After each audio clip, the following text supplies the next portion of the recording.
is Loretta. Hey, Loretta. How you doing? I am wonderful. How about you? I'm doing good. It is 8 o'clock, ladies and gentlemen, and we are live.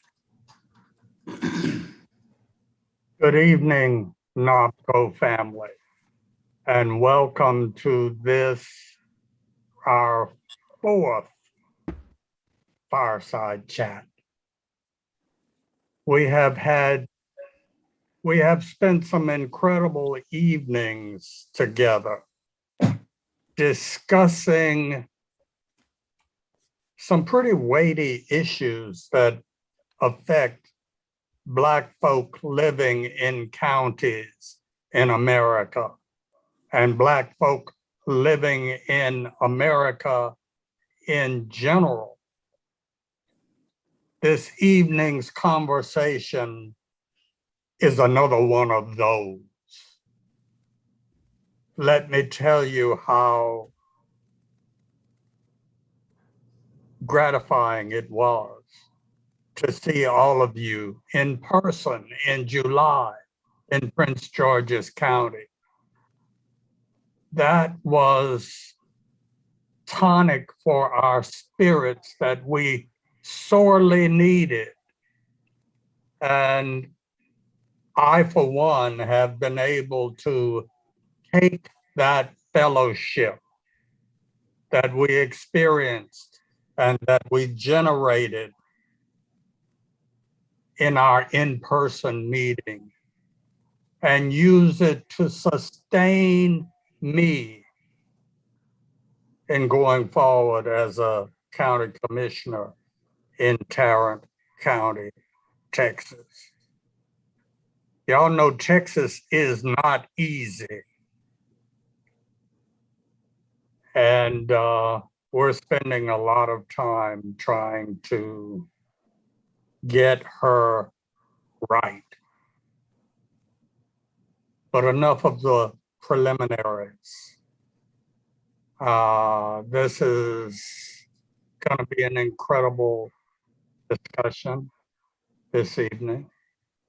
And without further preliminary remarks, I will now turn it over to our Vice President for Economic Development, my brother, Mr. Derek Albert, who NOBCO is so fortunate to have because he thinks it not robbery to spend time with us and to bring knowledge to us and to put up with us.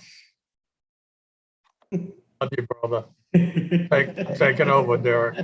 Thank you, Mr. Chairman. Thank you for those eloquent words. I truly appreciate your leadership and everything you've done for this organization. Let me just say that tonight is a special night. I want to thank Dr. Ted Johnson for agreeing to come with us. Tonight would not be possible if my good friend and fraternity brother, LaMel McMorris, had not suggested that we bring Dr. Johnson on board for us tonight, because we've been doing these series of democracy in America and things that we need to do in county governments. Tonight is a little different. We've broken it up some because one way to cure democracy issues in our community is by creating wealth. So the first section of tonight, we'll be talking about democracy in America. And the second section tonight, we'll be talking about creating wealth and featuring an African-American and veteran-owned company that's nationwide, and every county in this nation can work with them. I just want to say that pay attention tonight because there's going to be some heavy hitting coming. We changed it up some. I want to thank my good friend and fraternity brother, doctor, attorney, actor, award-winning. He said he's going to be in the next People's 50 Sexiest magazine again. He said he's looking at 2025, so he's got to get in shape. But my good friend, Harper, thank you so much for everything that you've done for us. We truly appreciate you, and we look forward to hearing you tonight. You and Dr. Johnson get down. Dr. Johnson, don't sleep on Hill, because he'll pull that Brown and Harvard out on you in a heartbeat and be ready to go. So at this time, so we can move forward, our executive director will introduce our speaker tonight so we can move on. Thank you so much, everybody. Look forward to seeing and hearing what everybody has to say. Thank you. Thank you. It is my honor and privilege to introduce everyone to Theodore Ted Johnson, a senior fellow and director of the Fellows Program at the Brennan Center for Justice, where he explores the intersection of race, politics, and American pluralism. He is also a retired U.S. Navy commander, and his service included time as a speechwriter to the chairman of the Joint Chiefs of Staff and as a White House fellow in the first Obama administration. His writing has appeared in all the major national newspapers and magazines, including the New York Times, the Atlantic, and the Washington Post. He's the author of the book, When the Stars Begin to Fall, which explores how lessons from the Black American experience can help craft a national solidarity to overcome the effects of racism. Please join me in welcoming Dr. Ted Johnson to our platform this evening. Thank you. Thank you all so much. I appreciate the invitation, and I think it's on me to talk for about 15 minutes or so about the book and then engage in conversation. And I do appreciate, with all the fraternity shout outs, that the Alphas have let an Omega into the room for a little bit to talk about some ideas that I think we all agree on. So listen, the book is called When the Stars Begin to Fall, and the idea behind this book, the thesis of the book, is captured in a three-legged stool, and it's actually a collection of stools, but I'm only going to dive into this first big one because this is the primary thesis of the book. And then I think we can unpack some of these other ideas as we go along through the night. So here's what the book is about. The first thing the book declares is that structural racism is an existential threat to America. And that's not hyperbole. I'm not trying to be sensationalist. I'm saying that if we do not address racial inequality in our country, that the idea of America, the idea that we are all created equal, the idea that we all have unalienable rights, including among these are life, liberty, and the pursuit of happiness, and that the government derives its power from the consent of the governed, racial inequality does not mix with that idea of America, with that promise of America. So when I say racism is an existential threat to America, I am saying that racial inequality and the promise of America cannot touch without bruising. Whenever one surges forward, the other one necessarily recedes because they are incompatible. So while the United States, the nation state, the geopolitical entity known as the United States, has proven in its history that it is more than capable of surviving and prospering with racism coursing through it, during chattel slavery, what the nation has done to Native Americans, what the nation has done to immigrants from around the world, Jim Crow, etc., the idea of America, our equality, our freedom, our liberty, cannot coexist with racial inequality, cannot coexist with structural racism. Either we make progress on the question of race, or we surrender the idea of America and turn this nation into something other than what its ideals profess it to be. That's number one. Number two, that the way out of this quandary, the way to mitigate the effects of racism, is to create a multiracial national solidarity. This is not a solidarity where you convince white and Black folks and Hispanic folks to get together because we want lower taxes or because we want free college or because we want Medicare for all. This is about a cause people come together over of morality or justice in order to hold the state accountable for being in breach of the social contract. As citizens of this country, we agree to pay our taxes, abide by the laws of the nation, serve in the military or other types of jury duty, et cetera, when called upon. And in exchange for this, for our commitment to the country, the nation promises us security, stability, opportunity, prosperity. And what happens is that when we over-deliver on our responsibilities as citizens and the nation under-delivers on the promise of America, then what we have is a mismatch here. And the only way we can cause the nation to do what the social contract demands of it is if we're willing to create bonds of solidarity across difference, across religions, across different races and ethnicities, across different socioeconomic classes, and across different regions. It's the only way out. There's no shortcut here. The third thing the third leg of this stool that makes up the thesis of the book is that Black America holds the keys to what national solidarity could look like.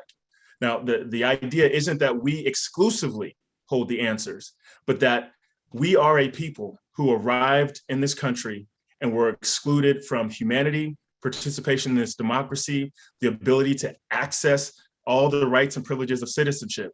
And over our nation's 245-year history, Black Americans have pushed this country to be a closer version, a better version of itself based on the language in the Declaration and the Constitution, which is to say, we have made America more American.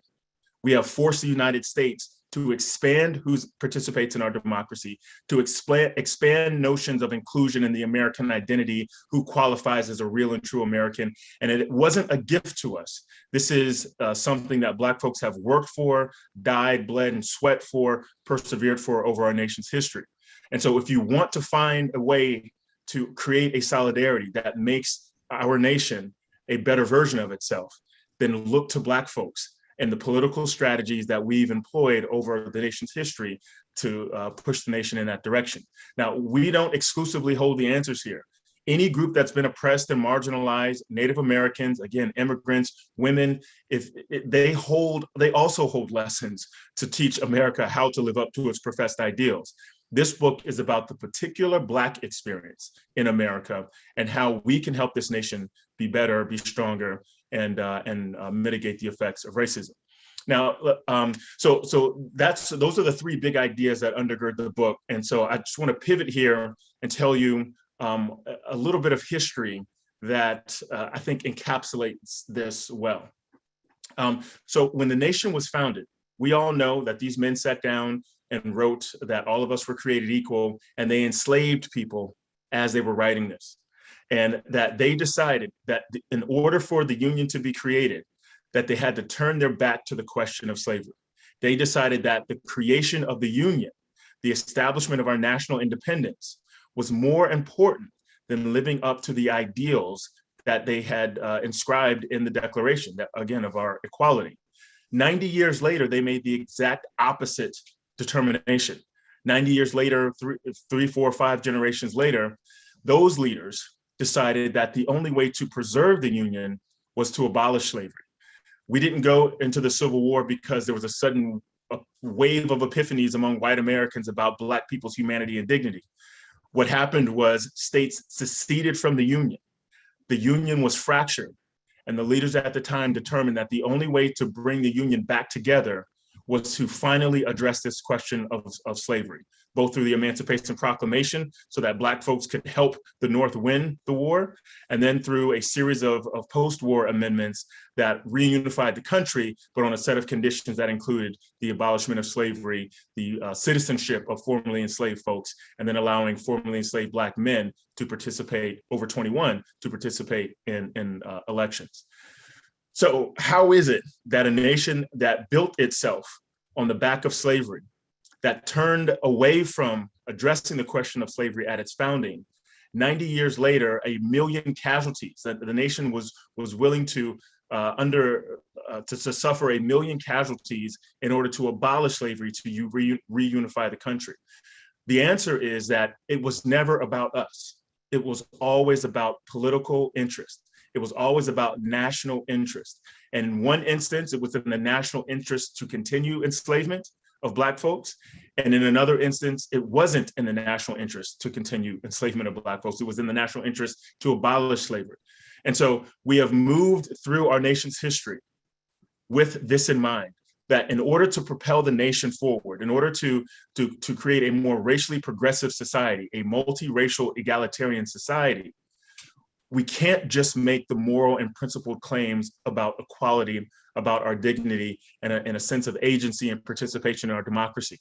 We have to tell a nation state, the United States, that it is in its interest to expand democracy, to expand justice, to include us. This can feel a little icky at times, that the only way you can compel the nation to do something is by showing it how it gains by giving this, instead of just making the moral or principled arguments. But the United States, like every other nation in this world, is a nation state. It is not a sentient being, which is to say it doesn't have morals. Nation states are amoral. Whatever is good for it today may not be good for it tomorrow. The determination of whether something is right or whether something is good is often aligned to what is in the nation's interest. And this is a thing that Black folks have understood, again, from the beginning, that we have used to our advantage in order to push the nation forward. I'll give an example. From 1948 to 1968, we saw the most racial progress in our nation in a century. In 1948, President Truman signed 2 executive orders, one desegregating the federal workforce and one desegregating the military, the executive branch. 6 years later, the judicial branch, the Supreme Court, rules in Brown versus Board that separate but equal is unconstitutional, and that education, schools, public schools should be desegregated. 3 years later, the legislative branch, Congress, passes the Civil Rights Act of '57. And in that same year, then President Eisenhower deploys the 101st Airborne to Little Rock, Arkansas to desegregate a high school there so that 9 Black students could attend. And he also sends the military down to Ole Miss University in Mississippi to desegregate that school. So now we have another set of executive orders that are enforcing the law. And then 7 years later, we get the historic Civil Rights Act of 1964. The next year, we get the Voting Rights Act of 1965. And 3 years later, we get the Fair Housing Act of 1968. 1948 to 1968, 2 decades of tremendous progress on the race question. Essentially, the dismantling of statutory Jim Crow in a number of states. And why did we get these 2 decades of progress? Why did every branch of the federal government demand these changes? It wasn't because suddenly they recognized that maybe it'd be a good thing for Black folks to participate in our society. Instead, what was happening is we were in a Cold War with the Soviet Union following World War II. And while we were trying to convince those folks around the world whose governments were in disarray or countries were looking for partnerships or trade or whatever, we were telling them we are the better partner because we believe in democracy. We believe people should have a voice. The Soviets were saying, don't listen to the Americans. That's all lies. Communism is a more stable and secure way to organize your country. And so as this Cold War rages and we are on the world stage, these 2 superpowers debating about the best way to structure societies, every time we showed up somewhere, sub-Saharan Africa, Southeast Asia, different places in Europe, saying democracy is the way of the future, the Soviets would say, and you lynch Negroes. As if to say, the democracy that the United States is talking about doesn't include Black people. Though they've served in all of their wars, doesn't include Black folks. Though those folks have a constitutional right to vote and are constitutionally citizens, doesn't respect Black folks. Though we turn on we can turn on our news, our TV sets during this era, 50s and 60s, in the newspapers, photographs, we see Black people trying to access their constitutional rights in suits and sundresses. And they were being attacked with fire hoses, German shepherds, and police with batons. Who is the uncivilized person in this scenario? And as the Soviets were telling the nation, the world rather, that we were hypocrites, that we were not living up to our principles, that this was all smoke that we were blowing, this began to hurt our sense of ourselves, our mythology, our identity. And it compelled us to make changes domestically in order to remain competitive internationally and in order to win the Cold War, which eventually happened in the 80s. If we think about September 11th and the 20-year anniversary is coming up here in just a couple of weeks here, the reason we are just now leaving Afghanistan this month is because the terrorist attack on 9/11 attacked our sense of identity. The things that make America strong in sort of the world's view, our military, our economy, and our government. And if we look at the targets of September 11th, the Pentagon, a sign of our military strength. The World Trade Center, a sign of our economic strength.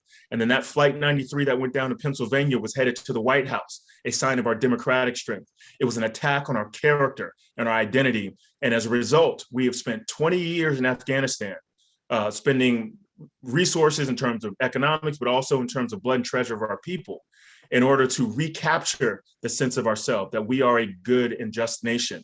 And that's why we have stayed there so long. It's not because we care about the women and children in Afghanistan, though of course some of us do. It's not because we need a strategic partner in Afghanistan, though if war with Iran or China ever broke out, that would be helpful. It is because it was in the nation's interest to wage this war for so many decades in order to recapture its sense of itself. And this is how we have compelled the nation to be, this is how we can compel the nation to be better on the race question going forward. And this is a lesson that Black folks have known, have learned, have practiced for centuries to compel the nation to be a better version of itself from its founding through to today. The last thing I'll say before I take a breath here and let others weigh in is that the book, When the Stars Begin to Fall, is a stanza from an old Negro spiritual that enslaved Black folks used to sing. Oh Lord, what a morning when the stars begin to fall.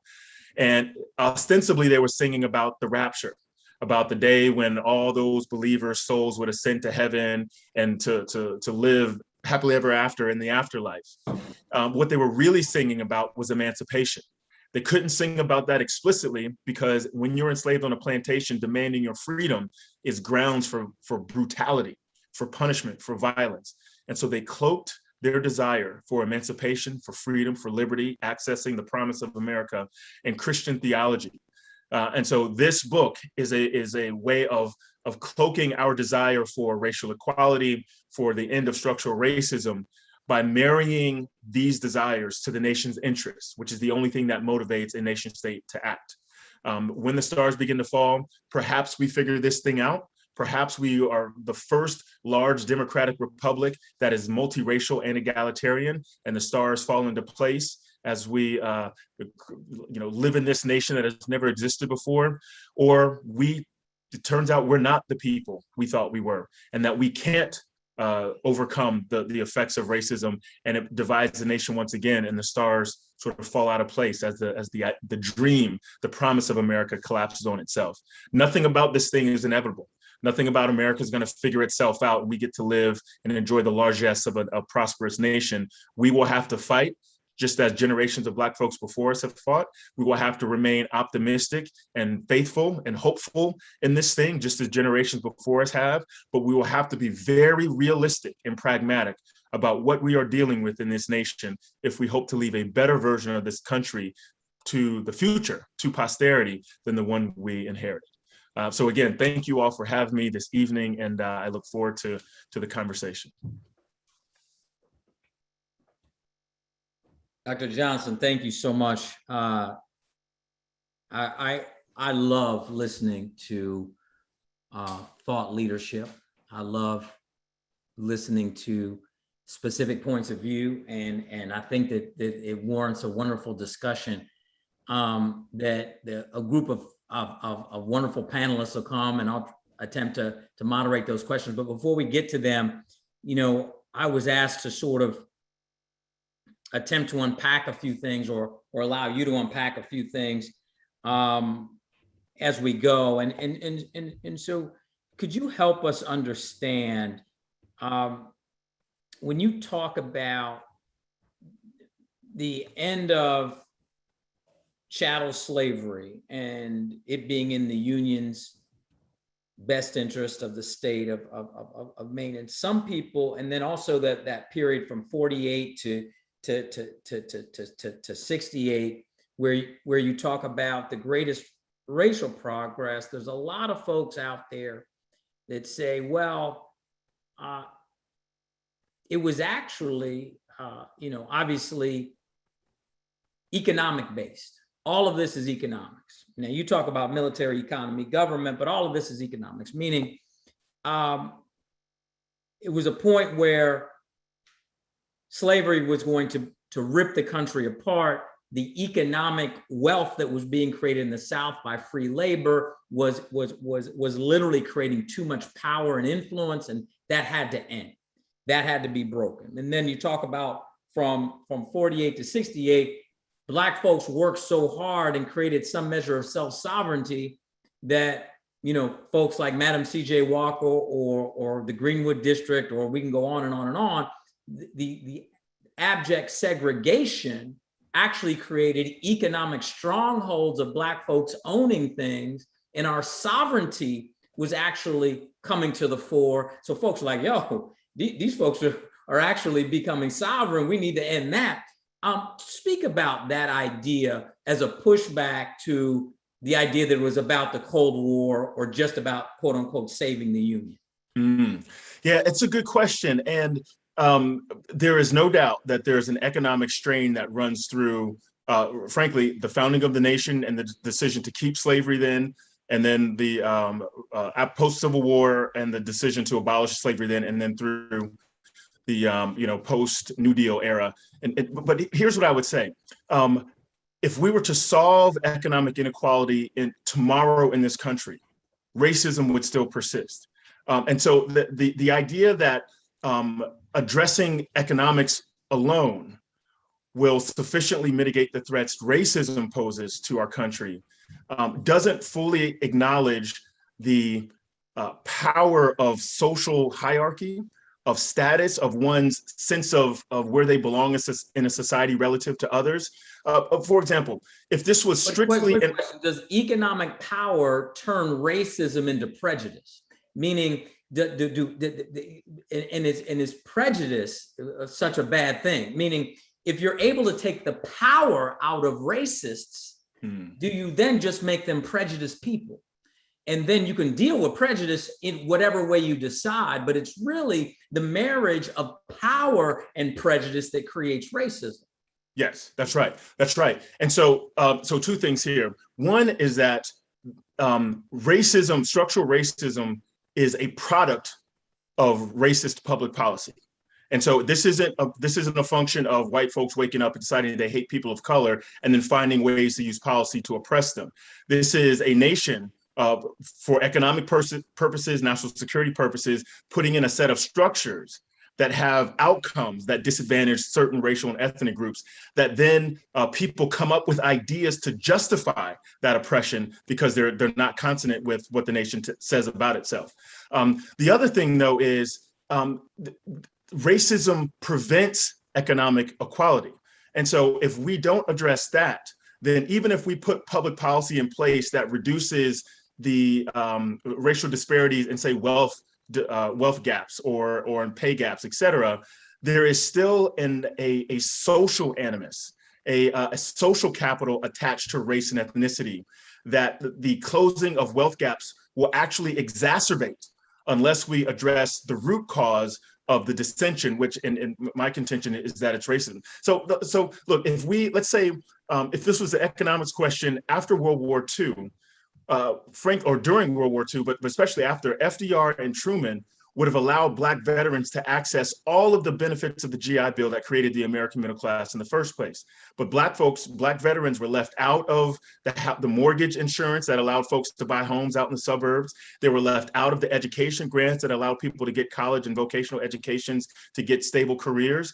If this was an economics question, it would have behooved the nation to bring Black folks into this social contract that the GI Bill established, especially those that had served overseas to win the war, but they were left out, not because it was good public policy, but because it was good racism, because it was good for the social hierarchy, the racial hierarchy in our nation. And so if we don't address that piece of it, whatever solutions we come up with, whether it's reparations, affirmative action, you name it, if we don't recognize the inherent value of Black folks, the inherent Americanness of Black folks, the outcomes will always be such that we end up at the lower end of the spectrum. Okay, great. So will you unpack that for us, just so we understand, when you talked about the being able to create bonds of solidarity or multiracial solidarity, and we Black folks holding the key to that, could you unpack for us how you view that? In other words, what does that look like in action items? What is that solidarity look like? Yeah, and so this is where the book asks a lot of people, and of not just Black folks, but of every American, no matter your race or ethnicity. So I want to make 2 points here. The first is that there are 3 attributes I call out in the book that Black America has exhibited over the course of our nation's history that has made it more democratic. The first I call superlative citizenship, which is the idea that we have overperformed the roles of citizenship in this country as a claim on our liberty and freedom. We have enslaved Black folks running off of plantations to go fight in the Revolutionary War, the War of 1812, because they feel like if the nation can conserve or obtain its independence, that emancipation would follow. Of course, they were wrong. And so there are a number of these kinds of political strategies where we, instead of bagging out of citizenship, we overperformed it, even though the nation didn't recognize our right to belong. The second I call trickle-down citizenship, and this is the idea I sort of talked about in the opening here, is that the way we compel the nation to move forward is by marrying our moral claims for liberty, freedom, with a national interest. And to the extent we can do that, we can move the nation forward on a range of issues. And then the third is a social solidarity. None of us chose to be Black. We were born this way, but when we were born Black, we were born into a history, into a set of experiences that automatically created bonds of connection among most of us in this group, because we recognize that our fates are inextricably linked. And so if we take these three things and try to extrapolate them to the United States, we all have to be superlative citizens and demand of our nation the things that it's in breach of the social contract for. When we all have to recognize that in order to get the nation to do the correct thing on criminal justice, on taxes, on climate change, on education, that we can't just make the moral argument, but we have to marry it to the national interest. And we have to recognize that the only thing that connects 330 million Americans that are different races, ethnicities, religions, et cetera, is this promise of America, this idea of America. And we have to find solidarity there. The second thing, though, is it is not easy for people that don't know one another to create bonds of solidarity with one another. We are a segregated society still. If you look at our schools, 90% of Black and brown children attend majority minority schools. White kids have their parents have taken them out and put them in other schools or moved them into areas where there is predominantly white. And so because we are socially segregated, we are not resilient to the divisive appeals that leaders have made about why we haven't touched the American dream. It's because of those immigrants over there, because of those lazy Black folks that all they want to do is take government money. That's why you, white America, don't have the jobs you want, the salaries you want, or the place in America you hope to want. The only way we can combat these divisive appeals is if we create bonds of affection, connection across the color line. And that, if you want to look at what can be done, we have to get out of our safety circles, our little bubbles, and interact with Americans who are different than us. This isn't news to people of color. We've been doing this since the beginning, but white folks have to find a level of comfort or be comfortable in the discomfort in order to get out of their bubbles if we ever hope to create this kind of solidarity in America.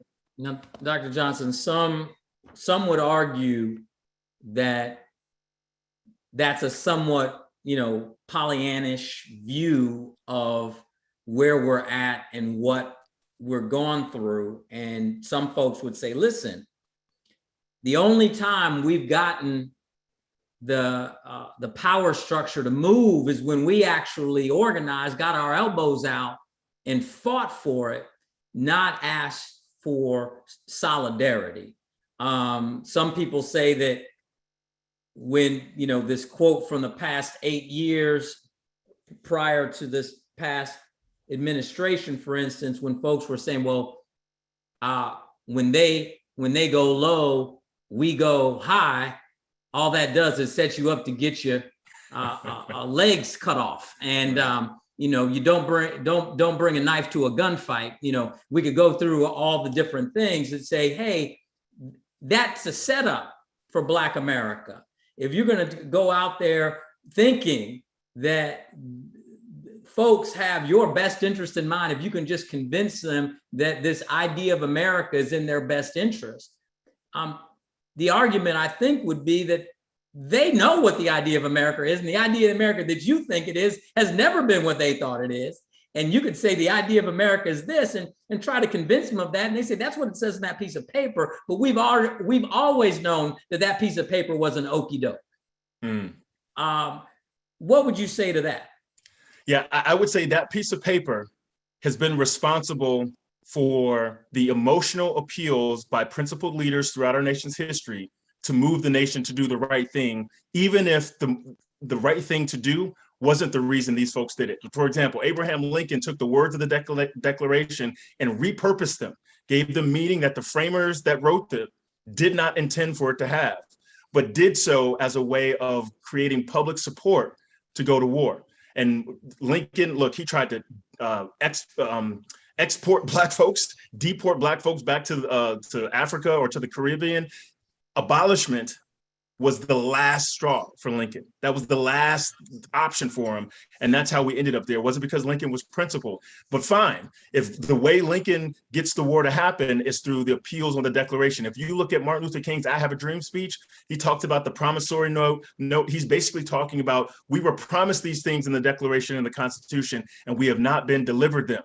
So either this nation is a lie, or this nation owes us something that it must deliver on. And so I think there's power in these words that in the right moments, in the mouths of the right folks, can compel a nation to change. But here's what I'd say. You are right that the only way we can pull off this multiracial egalitarian society is if we tread the narrowest of lines, of paths, of walk the narrowest of beams in order to make it so. It is Pollyanna-ish. It is extremely optimistic to think that we have the capacity to do so. But what I say to that is there is no other way. If we don't believe we have the capacity to be this kind of people, then we are going to devolve into more intense racial conflict. There will be increased political violence. Look, I talked about the 60s and all these great Civil Rights Act, Voting Rights Act. A president was assassinated. The attorney general was assassinated. The secretary of defense had a bullet put in him. Martin Luther King, assassinated. Malcolm X, assassinated. Hundreds of riots across cities in America. The Vietnam War, Kent State. Look, we are destined for more political violence if we do not believe that we have common ground, that there is common ground to be found with people who are different from us. That might very well be true. And all I would say is buckle up. What I'm saying is it doesn't have to be this way. There is a path out of it. It is difficult, it's hard, but it is the only way we can create a nation where safety, security, prosperity, and opportunity touch everyone. Otherwise, we will devolve into more racial conflict that harms us all. Thank you, Doctor. I love wonderful, intelligent discussion. And because of that, I want to bring in our amazing panel. I want to first go, but before I do, just say this, it's interesting. You just mentioned, that 48 to 68 period. In 1968, many people are talking about 2020, 2021 feeling like 1968, whereas this country could go a number of ways, as you mentioned, and the level of turmoil and all of that. Yet, is it ironic that that 20-year period that you mentioned as being a zenith of race-based change in terms of policy ended in 68, and then in 71, America got away from the gold standard. And then we saw the taking out of public education funds and all of these things to perhaps create a different type of America, a less educated America, an America that folks, make sure that the Blacks, Latinos, and poor whites fight over the crumbs while we can take the lion's share. And it's very interesting. Dan Price, who I had a meeting with the other day, who's the CEO of a major company, told me something that I never realized. He said, Hill, and this is a setup for Colleen later, said, Hill, did you know if the average person's salaries had been raised as much as the average CEO salaries over the last 30 years, people would make on average $700,000 a year. That's right. Which is just a mind-blowing number. So I want to bring in Chair Tony Carter from Ramsey County, Minnesota, a leader, an amazing person. Please take over and add your thoughts and any question or discussion you'd like to have with Dr. Johnson. Well, thank you very, very much. And I appreciate being called on to share thoughts on this very important topic. First of all, I need to say I have not read the book, and I am regretting that I'm going to go out and get my copy, okay? And look forward to additional opportunities to talk about the work that you've done and the insights that you're bringing forward. When you speak about the necessity, Dr. Johnson, of our addressing our ability to come together as a multi-ethnic, multi-national coalition of people to save this country, if you will, and its ideals. You know, I think of that laudably. I know that as African American people, it makes sense to us to, if you will, marry, you know, our God-given rights to the necessity of our working together to save the country. But, you know, others outside of our people have a lot to lose. And as I think about the disparities that exist today in Minnesota, in Ramsey County, I know that it is ripping our communities apart. Not just the people, the Black people or the people of color or the immigrants or the poor people, but all of us, because we have such a decreasing opportunity for economic health and well-being, even for safety and security and health. It is difficult for us to continue to build the type of prosperity that we want if we don't address these issues that are hurting so much of the fabric of our community. Race is really a proxy then, you know, because if it isn't race, it will be something else. And as I think about how to bring that to the fore, you know, right now we see the disparities and we see them deeply as we look at communities of color and specifically African American people. But how do we explore this concept of all of us, you know, devolving, certainly the country, if you will, devolving into less of a prosperous community? How do we put that forward? We think about it as we think about the need for that conversation, but how do we show it?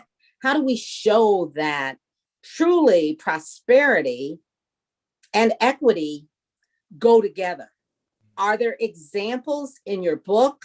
Are there ways in which we can lift that concept up so that it's real, so that people feel it, and it's not just our thoughts about the possibilities for the future or the deterioration or devolution for the future, but it's about really what's happening across the nation, across the world?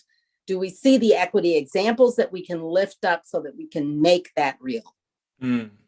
What a good question. And I do think, look, the answers to what the necessary actions are to make our nation stronger are not found in DC in terms of like the federal government. They are found at the local level in communities where people who love their families, their communities are trying to make that place better. And they typically are the ones with the ingenuity and the talent and the commitment, the willingness to sacrifice that creates opportunity for growth and provides examples for moving forward. So a couple of examples. One is it's called deliberative democracy. This is the idea that you don't just hold town halls to have people discuss issues in a community, but that you actually have them deliberate on the issue and then make a decision that the city council or the mayor is bound to acknowledge and then live by. For example, in the city of Pittsburgh, the citizens came together to hire the new police chief. In Cambridge, Massachusetts, citizens determine a portion of the city's budget and how it's spent. And so in this way, you bring people into the deliberative process of democracy and then make their decisions the things that change their communities, instead of suggesting that we should delegate our agency to a set of representatives who will make decisions on our behalf. In the process of this deliberation, you get people who normally would not talk to one another because they don't live around each other. Maybe they're in different school districts. Maybe they have different churches or different social circles. But because they're all members of this city or of this community, they come together and then they have to think about how to maneuver around these problems or address these challenges the community is facing. In the process of doing so, I think the vast majority of folks engaged in the process will begin to recognize the humanity and dignity of folks that they would otherwise castigate as folks that are detrimental to their community or their nation, and recognize that most of them just want the same thing out of their community that they want: good jobs, safe neighborhoods, good schools, and a community where people feel welcomed and included. And so the more examples of this kind of deliberative democracy that we can find, the better it will be to sort of expand that notion nationwide. Two quick other things. One is the concept of service, community service, national service, but the idea that not only should we deliberate on things, but we should actually work together. I'm jaded a little bit, or rather biased, because of my military service, but there is something to taking on community service projects, national service endeavors, when you're working alongside people that you would never, what I call democratic strangers, folks you wouldn't meet otherwise. And so I think a service aspect of our nation is critical to, is something that can happen at the local level, but critical to bolstering our society. And then the last thing, of course, is education, and not just civic education in terms of teaching kids how many branches of government there are, but we don't train people how to be citizens in a community. We don't train folks to know who to call when there's a pothole, or who to talk to about zoning or school district lines or these sorts of things. And so while kids may know the three branches of government, if they don't know how to operate where the levers of power are held in their communities, they can't effectively advocate for change. So civic education, deliberative democracy, and community service, civic engagement, I think, are the three things that we can do at the local level tomorrow that can help reshape the nation over the long haul. Thank you I'll very tell you much. this, Indeed, those are the examples we should share with each other then when we come together, so that we can proliferate those across our nation. Thank you. Those are great examples.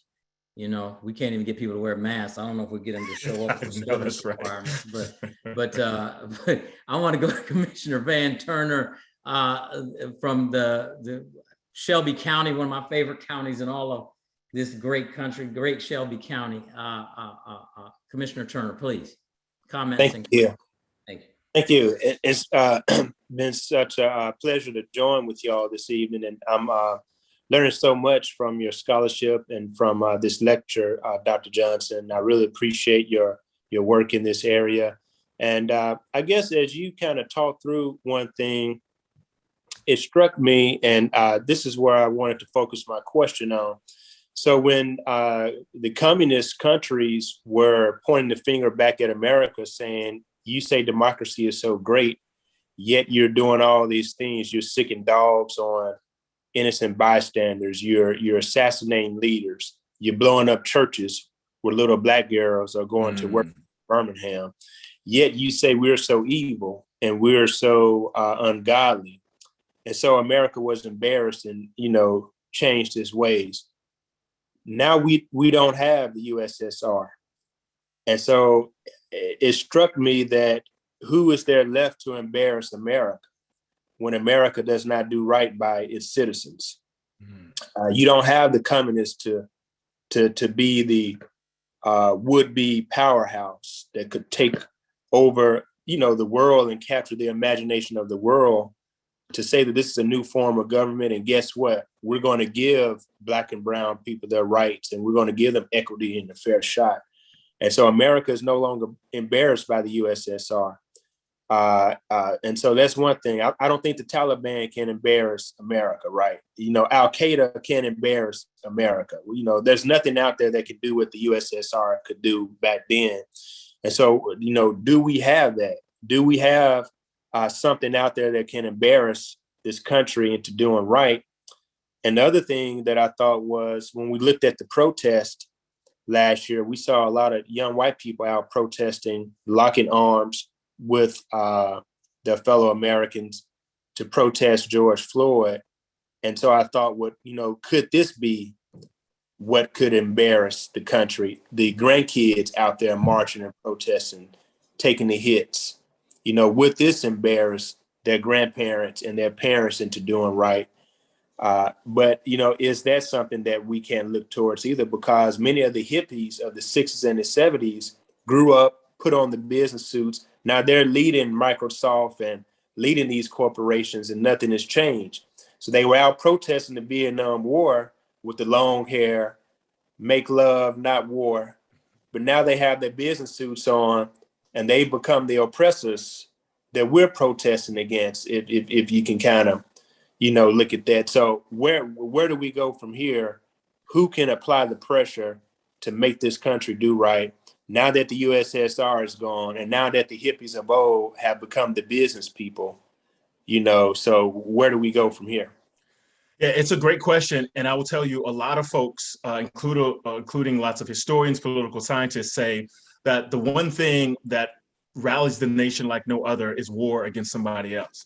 And so there's an idea that out there that we'll never find unity again until we have an enemy to orient our anger towards. And I don't think we need a bad guy in order to make our nation stronger. Look, I thought something like a pandemic, some threat that threatens everyone, that the coronavirus is colorblind. Our policy isn't, so coronavirus hits communities different, but the virus doesn't care who it infects.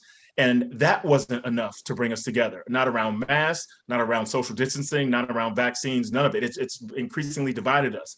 The thing I think embarrasses America more than anything else right now is our limping democracy. The way we have allowed some folks, a minority in this country, to challenge election results, to say racist, sexist, xenophobic things unchallenged and pay no penalty for it, for allowing folks to show up at state houses across the country with guns, with plans to assassinate governors and challenge legislative convenings on their outputs. This is embarrassing. This is, if democracy is supposed to be the thing, the wave of the future, the thing that allows societies to be stable and prosperous, and we are supposed to be the shining city on the hill that shows how it's done, we're failing. And this kind of goes back to this identity piece I talked about. When a nation feels like its identity, its sense of self is at risk, it will protect that identity with the same passions and energy that it would protect if if there was a terrorist attack, if there was another nation that hit us physically, or if there was economic sanctions that changed our way of life. And so to the extent that the white nationalism we're seeing in the country today is dismantling our democracy, to the extent that political parties cater to this white nationalist base and then bring our nation to a standstill, this is the kind of thing that could marshal people in opposition to it. Only if it is no longer politically expedient to cater to these folks. And we haven't reached that point yet. People are winning office and holding on to power by appeasing white nationalists. And so as I see it, white nationalism is the only thing that can demonstrate why our experiment in this multiracial democracy isn't working. And so we have to demonize white nationalism without demonizing white people, because we need white folks in a nation of 330 million people if there's going to be peace and prosperity. There can't be peace for people of color while white folks are angry, or vice versa. And so if we can find a way to, again, bring in white people, but demonize and sort of sanction white nationalism, white hatred or racial hatred, then I think we have a chance. And I just don't know if we have the leaders that can make this argument in a way that will stick. Dr. Johnson, I saw Independence Day. That brought everybody together. Aliens. The aliens are going to do it. But you know that book by Derek Bell? He exactly. said, hey, Derek Bell was my professor at Harvard Law School. All honor to him. Absolutely. Listen, I just want to remind folks, we're pushing close on time. So please keep your comment and questions economical. Dr. Johnson, please keep your answers as economical as possible. We can get to everybody. The Honorable Loretta Smith, from Multnomah, did I say that right? County in Oregon. How do you say it, Derek? Multnomah County. Multnomah County, Oregon. That's it. Please, former Commissioner, Honorable Loretta Smith, please. Did we? She's not here at the moment. She was here the whole time. I know. She must have lost her connection. Oh, no. Okay. Well, if she pops back in, you know what? Let me go to you, Dr. Helen Holton, from Baltimore City, Maryland. Please, former city councilwoman and NOBCO executive director, please offer your comment and question as well. I will. Thank you. Ted, I thoroughly enjoyed the storytelling that is woven throughout your book. And what struck me, I think it's around chapter 7, where you talk about Maryland and the Brayburn Diner.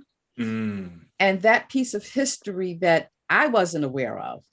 And what I know is that storytelling has a way of drawing us in deeper to information that we should know. Share with us how you use that way of remembering to connect us to the information you're really dispelling to us. Yeah, I appreciate that question. And you're absolutely right. From the opening line in the book to the closing line, I basically walk the reader through my family's story in America from slavery through to today. And I do that because some of the ideas in the book are grounded in sociology, political science, philosophy, history, and it can feel kind of abstract and a little hard to grasp sometimes because they're sort of trying to create these structures and scaffolding. And then I bring in a story of my great-great-grandfather or of my great-grandmother or of my mother and her family in Southwest Georgia as a way of putting meat on the bones of the story that I'm telling. So it's not just about structures and institutions, but that real people are harmed in these racist structures, and that real people worked and persevered and maintained their faith so that their children would have a better American experience than they had. So the storytelling is so important on a conversation about racism because it pulls the discussants out of these theoretical frameworks and says, I want to introduce you to my great-grandfather. Now tell me why he shouldn't have had the right to vote. Tell me why he should have been excluded from having his mortgage backed by the federal government. What was it about him that you despise so much that you allow public policy to exclude him from the promise of America? And that's a harder argument to make for folks that are championing a country that advantages some to the exclusion of others. So that's why the family stories and the personal stories were so important to this book, to pull some of the ideas out of the ether and put them in flesh and bones. Thank you so much. It's the head-heart connection. Yes, absolutely.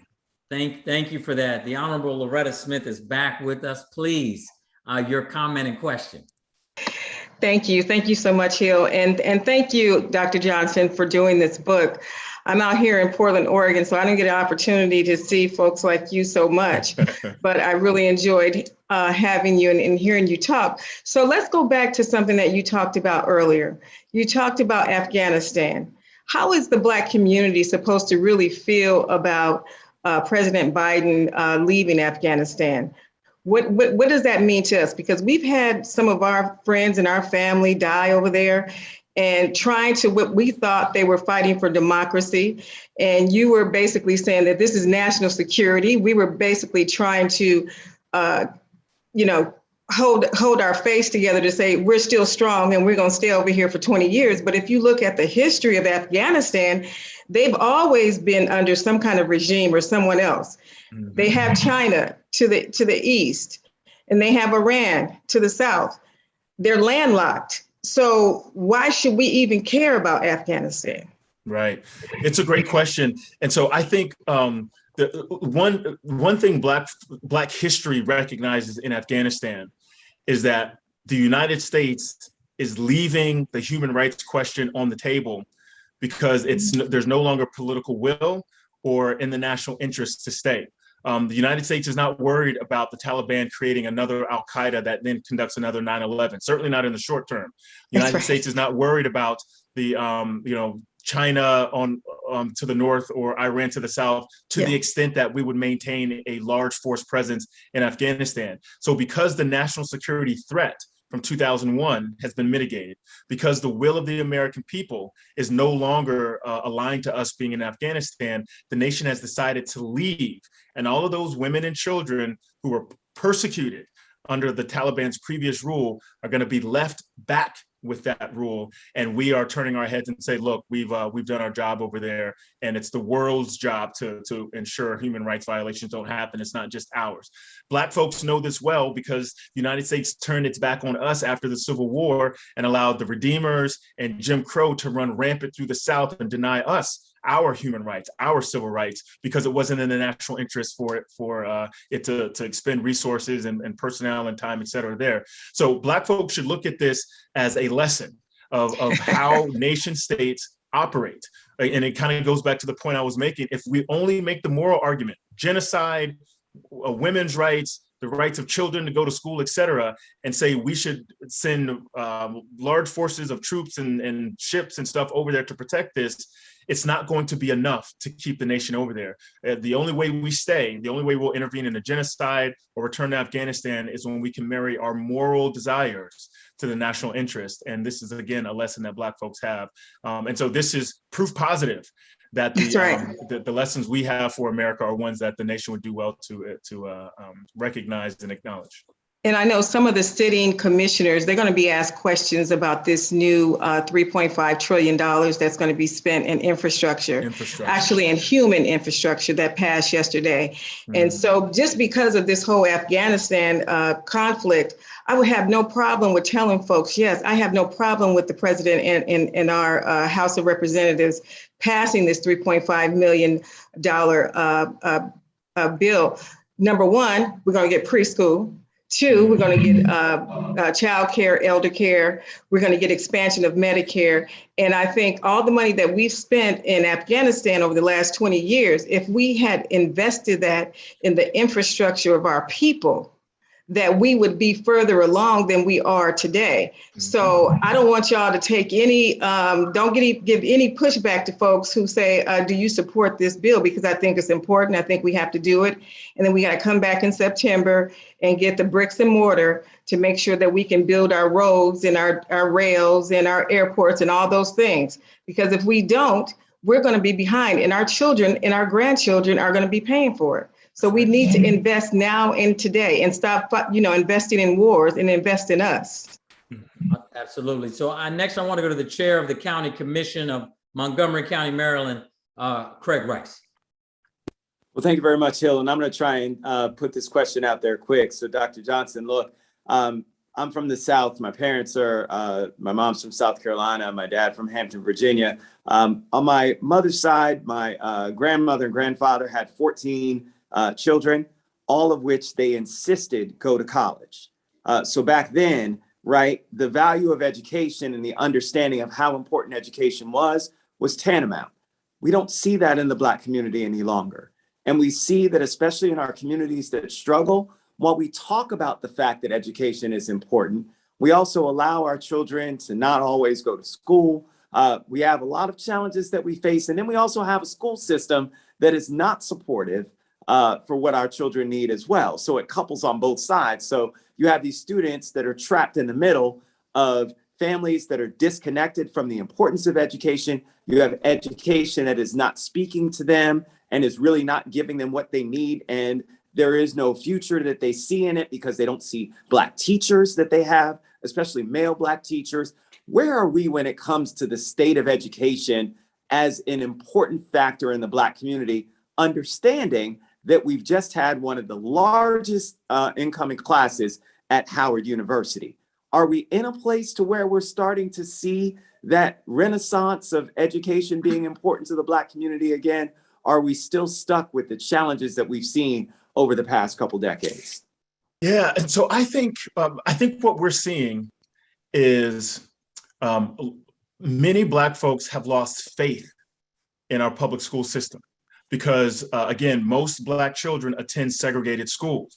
And those schools we know are underfunded relative to those schools that are in predominantly white areas. And so Black parents aren't happy with the product.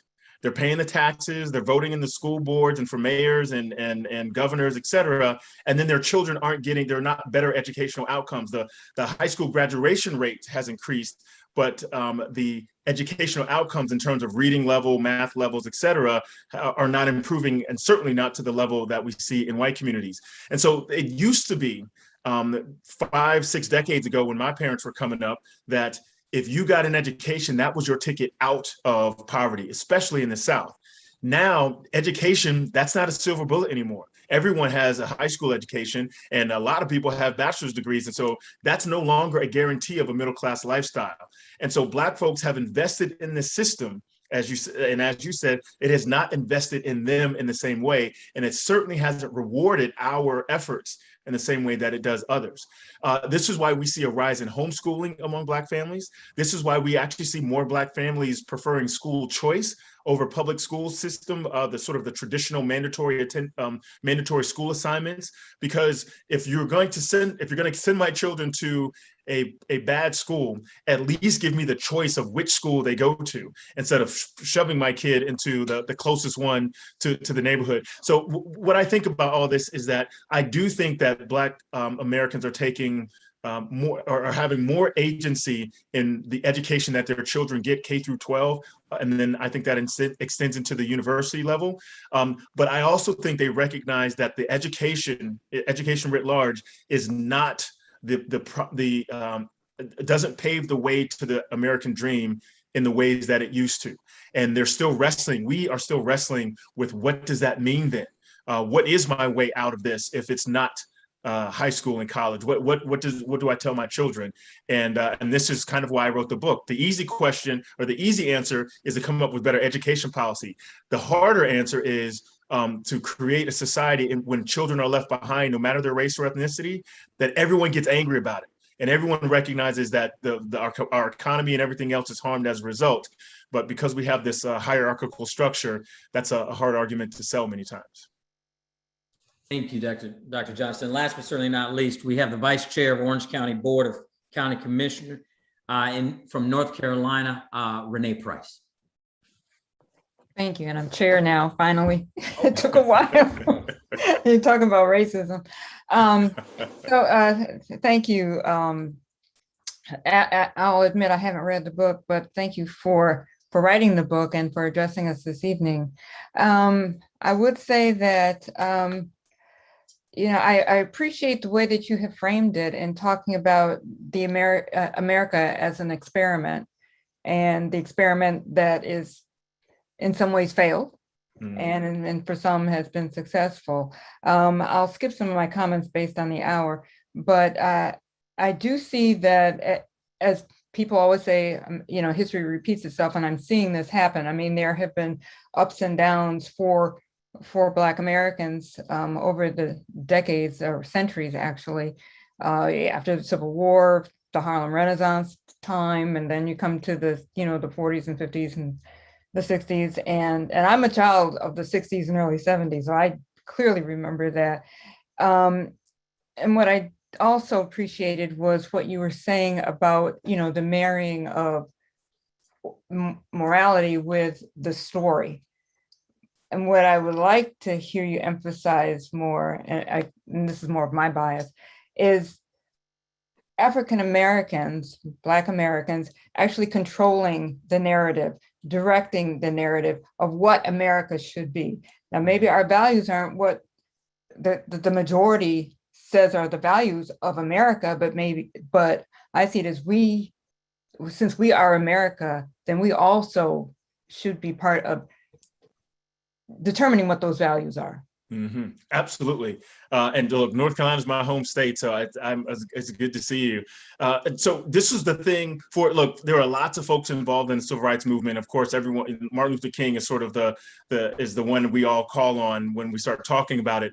But the thing he was a master storyteller, and he had the ability to make the wants and desires of Black America seem perfectly aligned with what the nation says it was. Barack Obama had the same gift oratorically of telling stories about his upbringing, about our nation's history, about our principles and values in a way that made the Black experience completely compatible with the larger American experience.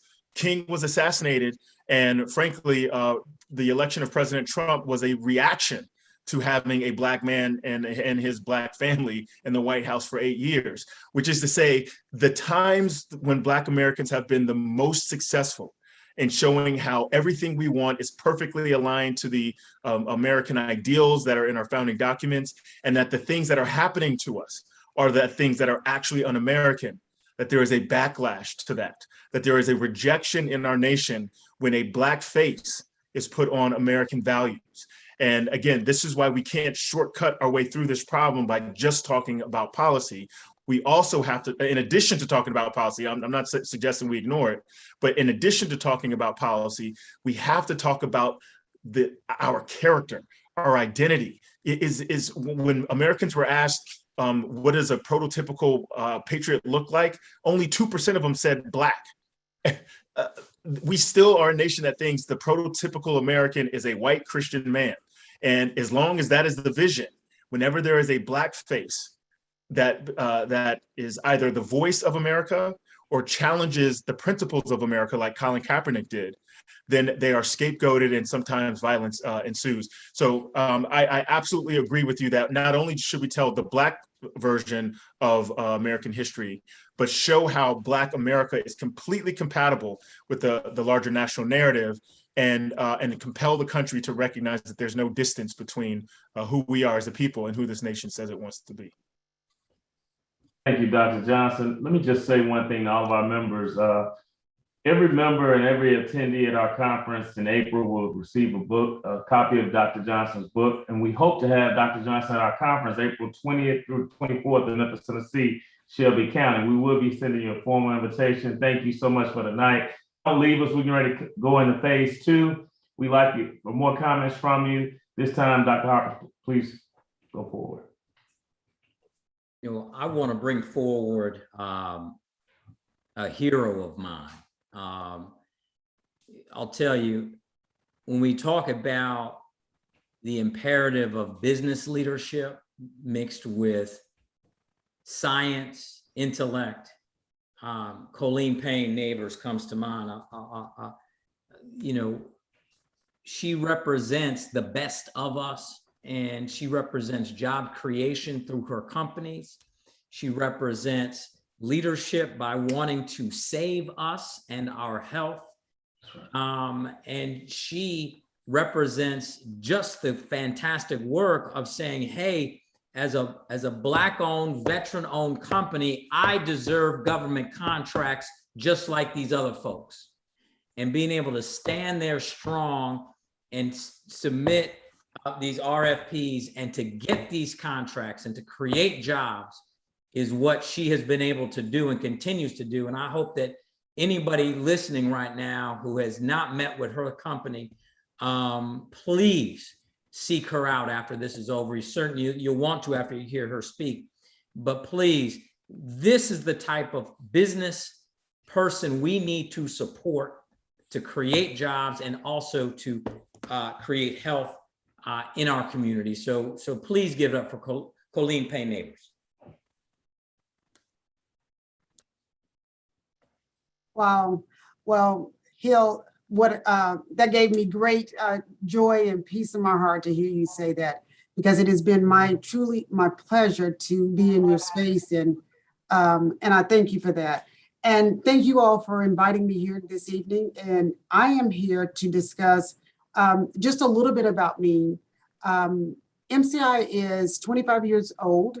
I own the largest diagnostic laboratory in the entire country. We're the only African-American laboratory. We're in all 50 states in the United States. We have some of the largest contracts in the country. As Hill stated, we have one of the largest contracts in the country. Is we take care of every life, not just from the standpoint of COVID, but we take care of every life at the Job Corps. We have 135 locations nationwide, and we're in all 50 states. And every day, so we were tasked early on with the government ensuring that we made sure that all of those kids either stay on campus or we give them a solution. So we have done that, and we have been at the forefront. But in addition to that, MCI has a lot of strategic partners in the laboratory space. And we were the first laboratory entrepreneur to be named to the task force with Dr. Briggs.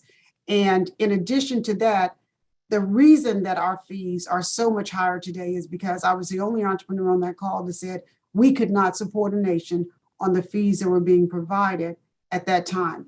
And so we yield from the great state of Texas at this moment. I am Oklahoma bound. I am from Oklahoma, but also in a season of COVID, I have learned that this pandemic was not meant for us to survive. And so I am in the great state of Texas. We have won just about most of the contracts there, not because of the color of our skin, but I save lives. And we do an incredibly good job of doing that. Texas has 119 counties. We won 86 of those counties with Texas Emergency Management. We have the City of Dallas contract that we do in-home testing for the City of Dallas. We have the emergency management contract for vaccines. We provide vaccines for the state of Texas as well, and all of the state of Texas. So when the pandemic quickly started, being one of the companies in the country that had the firepower, we were given access by Abbott Laboratories to have the technology that would allow us to process about 15,000 tests per day. At this moment, MCI can process over 2,000 regular tests, but on any given day for COVID, we have the capacity and the firepower to process 50,000 tests per day, every single day at our headquarters in Dallas, Richardson, Texas. We actually have 4 laboratories nationwide, and most of our contracts are government driven. So we have learned a couple of things in this season, and being on the front of COVID and some of the things that we do and we have seen, we are able in this season to provide and have provided solutions for testing. We not only want to make sure that we survive, because as the great doctor was saying, you know what I have seen, I don't think that anyone in this country would see from an African-American perspective. And the reason that you never see labs on TV talking that much is because I'm the only African-American lab that can tell the truth. And so the truth is, we are being reverted back to 1960s. The government is telling us how to live. They're telling us where to live. They're telling us how to house our kids. They're paying for our food. They're now housing us and they're clothing us. We have not seen this since the early 1960s. And what we are seeing from the laboratory perspective has been most significant from my perspective. So, we are now back in a solution.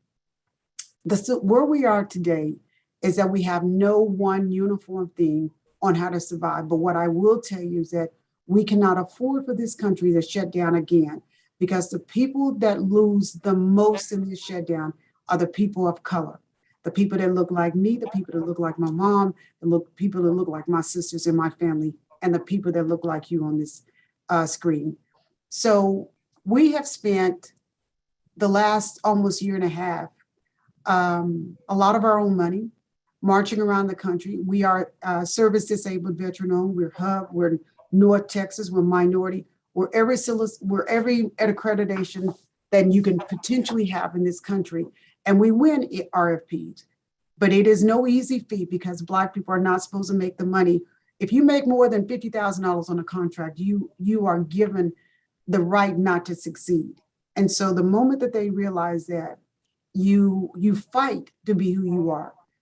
Historically, most of the time they want us to win the contracts that are $1,000 or $2,000. We don't win those contracts because our lab is a $20 million lab. So if I have a $20 million lab, then I deserve the $20 million or the $100 million contracts, just as most minorities. And the one thing that they do not tell us is the fact that if you're service disabled veteran owned, the government said that you win all contracts, not just one. So that is a very, very hidden feat that no one has ever told us. So we started doing COVID testing about a year. We've done 17 states. We were on the ground in Georgia for almost 6 months. We've been to Baltimore. We've been to Washington. We've been in DC. We've been in North Carolina, South Carolina, just about most of the southern states. I am one lab trying to support this nation, because we are a people of color. And if you do not save the people of color, if you do not save the brown, the Black, and the yellow people, we don't save anybody. And that's where we are now. It's not so much as what do we do at this point? So MCI, with the help of a lot of people here, Derek and Mr. Harper have been very good friends for MCI and getting the word out. Because one of the things that's happening now in this country is that we're back in school. We did what the president asked. He wanted all the kids to come back. We brought them all back. I have one of the largest contracts in the country. I take care of every Job Corps in the nation. All of those kids have to come back, and they have to come back with a vengeance. And so they're all back. But the one thing that we did not do collectively is we did not determine how we bring those kids back. We left every school district, every school district without a solution on how to return those children. We left every school district without a solution as to how to make sure that the teacher standing at the head of that class is protected. So in lieu of that, I determined that no one company can come back. We do testing every day here. We process thousands and thousands of tests. I do not collect corner tests from anyone because I cannot justify the validity of those tests. We collect our own tests. And so now where we are is we have municipalities. I am in Dallas. I am in Richardson. I am in the state of Texas, and we can't service everyone. The city of Dallas called me the other day, and they didn't have 2 PCRs in the whole county, and every day someone is being infected. And so how do we help? So we're here to tell you a solution on how do we help, because we have no solution. None of the big companies that were out there doing the massive testing sites, they can't come back. It's not enough money. And if you all didn't understand that COVID is a business, understand that it is a business. But it just wasn't any minorities at that table for the business. So therefore, we just didn't get that understood. It is a business of saving life. And so where MCI has decided to put our efforts, we do the Salvation Army, we do the homeless, we do the people of color, because if we don't save any of them, if we don't save we want to come back and we want to recover, and we want to bring this country back, and we want to keep the workforce at work. We want to keep people at work. We want to keep the students in school. Based on those things, how do we do that? So I'm not for sure, Ms. Holton, if you have our PowerPoint that you were able to display, and if not, I can continue. So one of the things that we have determined is that we cannot touch the entire nation, and we cannot go out and do foot surgery as we have done with our organization. But one of the things we 100% can do is we've determined how can we help the municipalities. You know, if you got city officials calling me saying we have people that are positive and we can't find PCR testing. We have schools that are positive that if anyone on this, if the schools have not started, they will close as fast as they're starting. There's guidelines. If 100 students are positive, that means that by the end of 2 days, there will be 1,000 students positive in that school. And then 1,000 kids turns into the entire school district being positive. Thank you. So one of the things that we are now doing is we're trying to come back and we're trying to have a proactive, proactive approach to a reactive situation. And how do we do that? We 100% need solutions. And I have determined that we can help every single municipality. We can help every municipality. We have a solution for your schools. We have a solution for the small businesses, because each and every one of us have, each and every one of your counties have small businesses that they can't afford to have testing. About 6 months ago, Macy's had a huge outbreak. It was almost mutiny, because what they said is that you want us to come back to work. You want us to be essential, but yet you're not taking care of our life. And so what does that mean? There's no company would want us to come in. I don't want to go to a company anymore, because the moment that I show up, then the media shows, and then we have to potentially shut that company down. So how do we get you tested? How do we get the municipalities tested without this being mutiny? So one of the things that we have done, working with the Job Corps, working with the department, and so not only do we have the Job Corps, we have a lot of weekend warrior companies, we have a lot of military, we have a lot of the VA facilities. And with that, we have had to determine mechanisms to get them tested in the field, to get them tested where they were.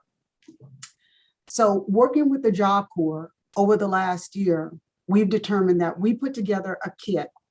And in this kit, what we have is the ability to send out to any municipality, any school system. And most of the school systems would have Binex testing at this moment. But I would tell you this, 2 weeks ago, I had the worst call of probably this pandemic. I've had a lot of worst calls in this pandemic. But Abbott, that supplies all the Binexes for all of our school systems, all of the Binex tests are expired. All of the billions of dollars that we spent sending testing to the school locations, if you call your school municipality, most of those kits are now expired. And so we don't have a solution for the schools other than to send those kids home. So MCI, we've come up with the best solution humanly possible because we've worked with the Department of Labor, we work with the weekend warriors. And when I say that, we also have a lot of Department of Defense contracts where we take care of the lives of military personnel being deployed.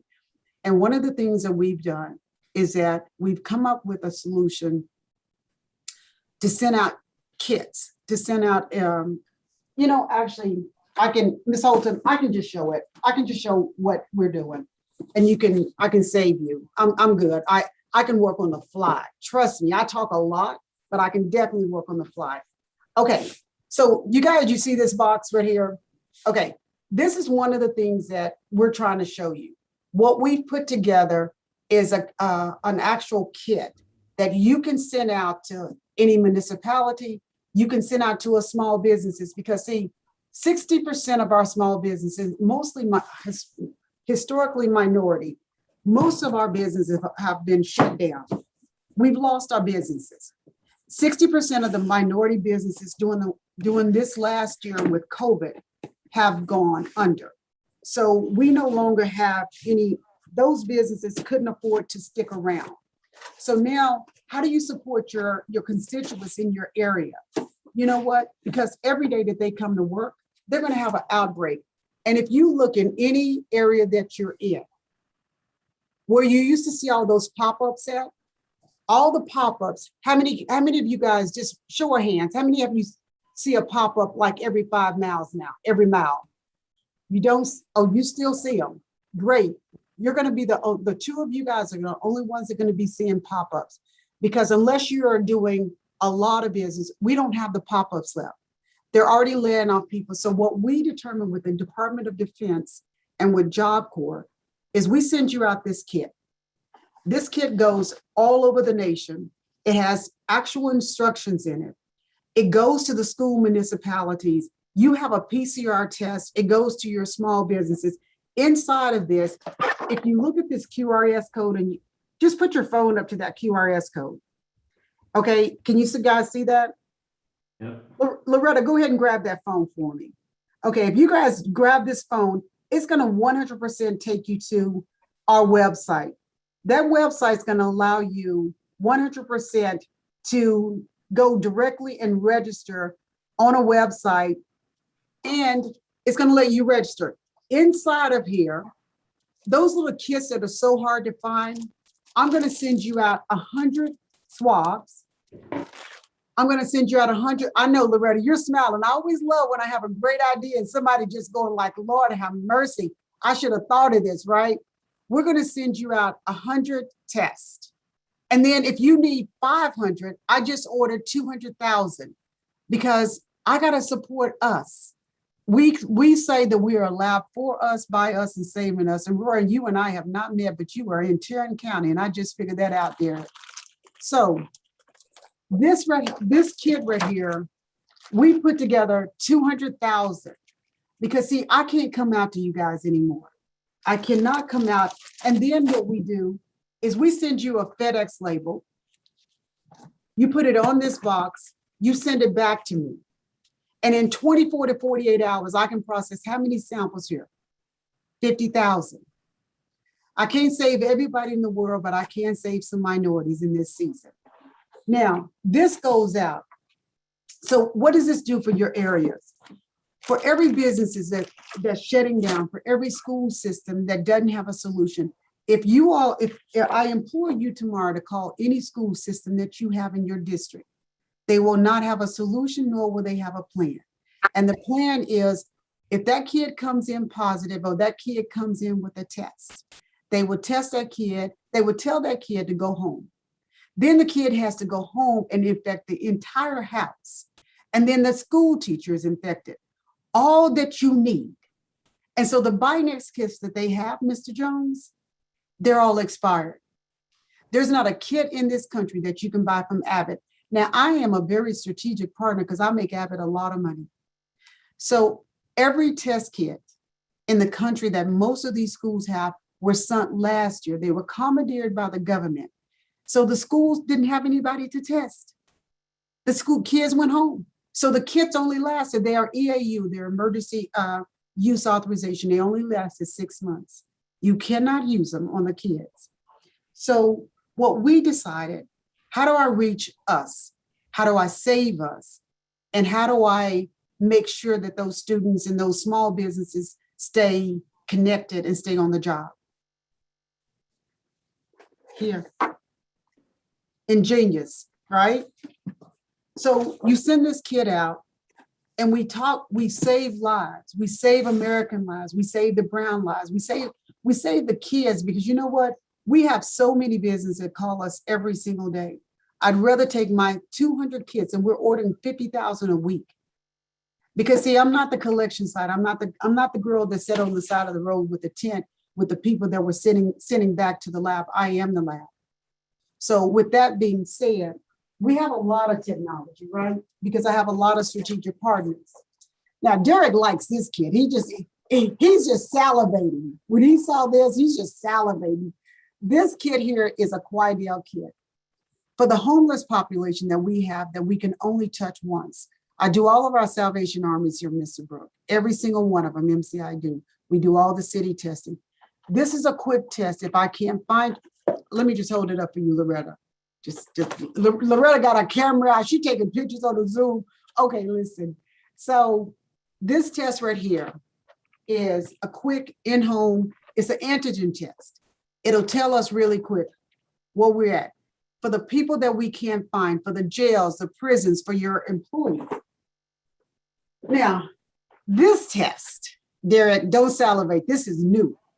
This test is a PCR test. We have all kind of technology that they're not telling us about. So this test right here saves everyone in your district. All of these tests, but the one that is at the school system is this. This is the Binax. Okay, this thing right here was, I could probably get 50,000 from Maryland. Who was on from Maryland? I have a lab in Maryland. Helen, I got a lab in Maryland. I just opened because I did a lot of tests up there. We do a lot with Kevin's mom. So this particular test right here, every school system that have these, Mr. Jones, Mr. Brooks, Ben, they're all expired. If you call your school tomorrow, they're going to all have these. They were all sent out by the government last year. Now we have no solutions for our kids. And so you know who the kids that are not getting tested? They're your kids. They're your grandkids. So we are here to come up with a solution. You know, I'm sort of a hidden deal. Now, the government know I exist. I'm not as big as LabCorp and Quest, but there's only three laboratories in the entire country that's in all 50 states. LabCorp, Quest, and MCI. So I don't have an issue with doing that. My job in this season, because I've seen so much on COVID, that I moved from Oklahoma. I was born and raised in Oklahoma. I went to school in Texas. I saw so much racism. And this disease does not have a color. It does attack everyone. But the people that don't survive is us. And I do a lot of shows. I talk a lot about COVID. But I can tell you that the best thing that I could have done in this season was to save all of our businesses. We can't lose any more businesses. The government is feeding us, closing us, and housing us. And we have gone back to our housing is now 1960. We have less home ownership today than we did in 1960. So, but the other big thing for the school systems is this. If we don't help those kids, I have never seen a situation, and I'm at all the schools. Like, I don't always look, I think I look this good all the time, but I will suit up quick because I'm that girl. Like, if you ask me to clean, I got like 20,000 square foot here, but you ask me to clean it and I'm coming with you. But a lot of times I suit up because I'm just that nosy. I want to know who we're testing. But see, in the school system, guys, if I say nothing else, and for the two things that I want to give, that I'm so passionate about, one, all of those kids that were staying at home, there's no food. The parents don't work. It's an angry house. The kids are being abused. They're being physically and sexually abused. Everybody that's staying at home. So we cannot shut this country down. But also, we cannot afford to continue to lose Black businesses. I'm lucky because I'm doing this. But we lost 60,000 minority businesses, if you all didn't know that. All that it takes, because every day we're scared. And I could tell you so much about the Delta variant, but Derek would just have to go and he just can't take it. Look, now I can't take it. You can't go past the Delta, because if you listen to on the variants that are out here, I think we'll all hang up the phone right now and won't be able to get all the information to collect so that we can do business with it. Let me just say this. MCI is a very good company. I employ all of you all to try to work with it if you can.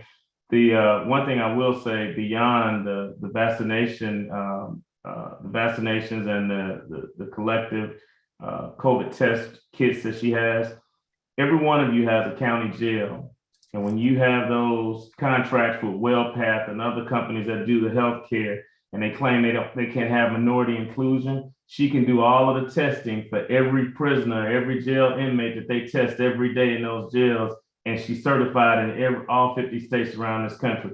There is no excuse not to have a minority company attached to that contract anymore. So if you guys have those contracts, that is another area where you can work with her long-term. It's sustainable. Help the Black businesses out, the business in your community. One thing that I do know is that if you get behind the business community with a lot of these small minority, any business in your county, if you gave them those tests so that they can remain open, I guarantee you they'll support you for re-election regardless of what political affiliation you're in.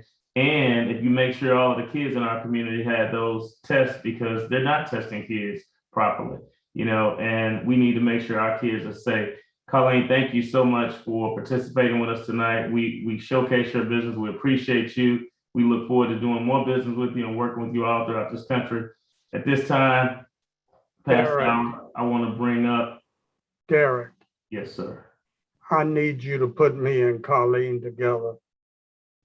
Easily done. You can meet her tomorrow. You guys are 20 minutes apart. Let's do that. So I will make sure you guys meet tonight. Hey, Pierce, good night. How you doing, buddy? Good to see you. All right.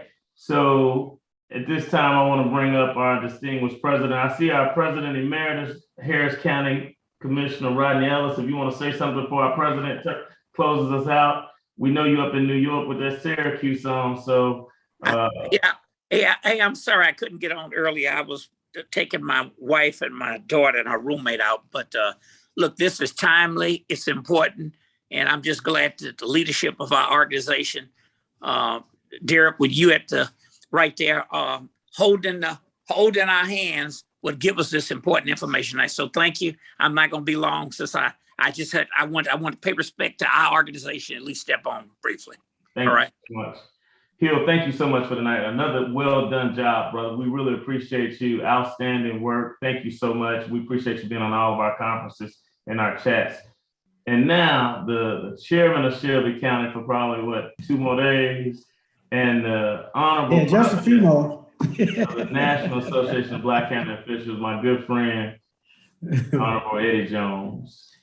Thank you, Derek. Thank you, Derek. Thank all of you. Thank Dr. Ted Johnson for the historical information that he shared with us.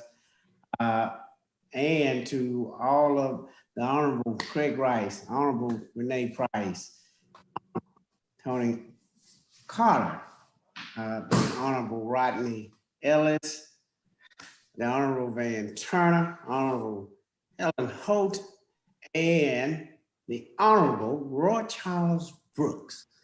Make sure I put that C in there. And to our other special guest, Ms. Colleen Payne Neighbors, and Brother Hill Harper. who always comes in, hosting, leading us. Thank you. Yeah, thumbs up. So wonderful information tonight. And Derek, I am very interested. Miss Payne, Miss Neighbors, I want to make sure that we stay in contact. So you got to come to Tennessee because we got a lot in Memphis that we need to address. And so, you know, moving forward, I want to close us out. Looking forward to more Fireside Chats. Also, to our membership that's online. Listen, I'm going to be reaching out, sending letters out, memberships. I need you to send, Ms. Price, I'm gonna need you. I need you to get your folks over there in North Carolina, get them going, and we need to up our membership. And so you'll be getting a formal letter from me and to the entire membership. I just probably needs to get a little bit more contact information on our memberships, phone numbers and all, because I want to do a personal touch, reach out to them. So with that, thank all of you all, Derek as well. Just give me something in advance on the next Fireside so I can get that information out to the membership so we can have more people on this call to hear all of this great information that will benefit all of us and all of our counties. So thank you all, and Ms. Neighbors, we need you in Tennessee, Memphis. Thank you. Thank you, Mr. President. Helen, if you could do me one favor and put the presentation of PowerPoint that MCI had tonight on our website, and also put all of our contact information out there. I challenge all of you all to reach out to it. Craig, it's really good to see you, brother. Thank you for joining. Van, as usual. Renee, you're looking well. And Madam Carter, the chairman over in Ramsey County. How's the mayor doing? All is well. All is well. You know, it's an election year, but it's also budget time and everything is going well. Thank you. I think I'm on a call with him Saturday morning. God bless everybody. Thank you, Colleen. Wonderful job. We look forward to doing more work with you all over the country. Rodney, thank you for coming in. Mr. Chairman, it's been a great pleasure. Thank you for letting us do this again. Have a good night. And everybody, Good night, everyone. Good night. Good night. Be safe, everybody.